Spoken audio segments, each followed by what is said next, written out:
ACC 2017 has shown us, both from the FOURIER trial as well as from the SPIRE2 trial, both of them in high-risk patients, both with patients with incident disease. It's shown us that lowering LDL markedly to levels well below the current LDL cholesterol target in high-risk patients of 70 milligrams per deciliter, that we can go well below that and still obtain significant clinical benefit. Entirely consistent with the observations of Steve Nichols and Steve Nissen using intravascular ultrasound, looking at the impact of PCSK9 inhibition on coronary plaque. So we start to have a very, very nice coherence of the information from the trial, from the events, and from imaging of coronary plaque, all supportive then that marked reduction of LDL cholesterol way below 70 milligrams per deciliter brings benefit, and indeed more than 25% of the patients in the FOURIER trial actually attained LDL cholesterol levels lower than 25 milligrams per deciliter and showed incremental benefit.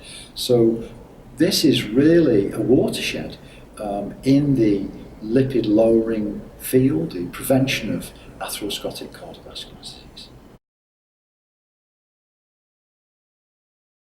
It validated exactly what we hoped it would do, which was that inhibiting PCSK9 would substantially lower LDL cholesterol. We already saw in GLAGOV that promoted disease regression, and here we see a significant reduction in ischemic cardiovascular events on top of a statin in high-risk patients. In particular, the reduction in the hard composite triple endpoint of CV death, MI and stroke, I think is really compelling.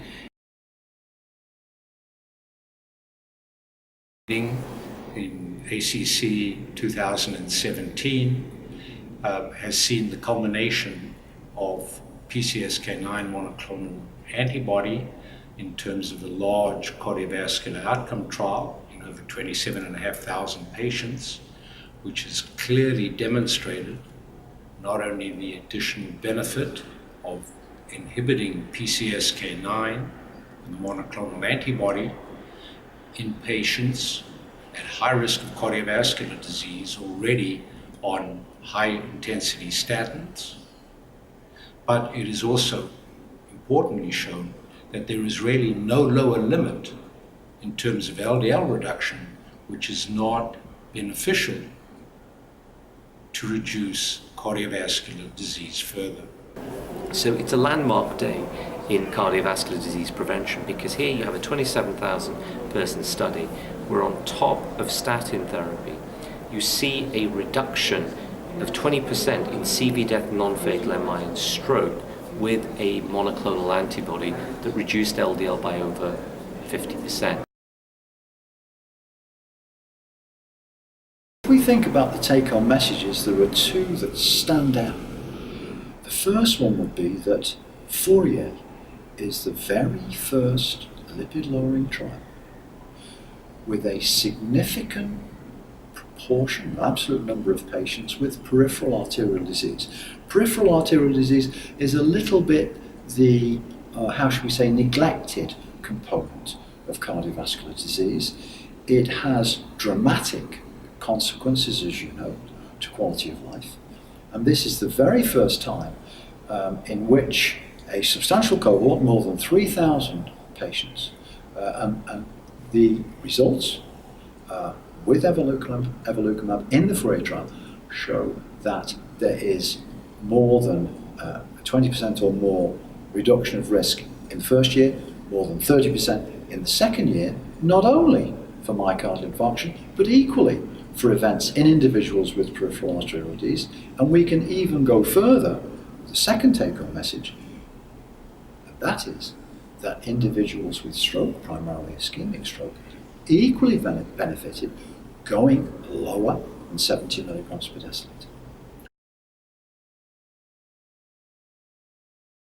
There has been a view that statins, by lowering LDL, might impact cognitive function.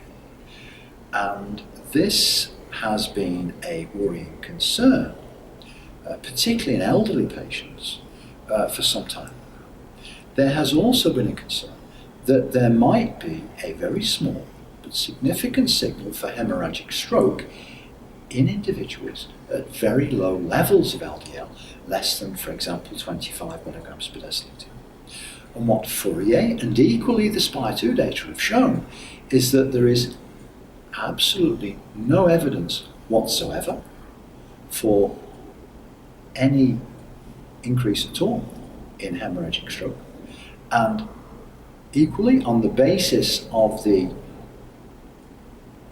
highly rigorous Ebbinghaus trial, subgroup of the FOURIER patients, using state-of-the-art criteria from Cantab to evaluate cognitive function in a number of ways. And those data indicate there is no detectable signal in the FOURIER subgroup in Ebbinghaus for any form whatsoever of cognitive impairment. From the Ebbinghaus trial, we know that this very low level of LDL, again, that we all had at birth, had no implication at all, no fears in neurocognitive function. With both FOURIER as well as the data from the prematurely terminated bocazizumab, that both of these concerns in regard to reduced benefit or no benefit and increased side effects such as hemorrhagic stroke or cognitive impairment, or more recently the very short-lived concern about cataracts, has been completely eliminated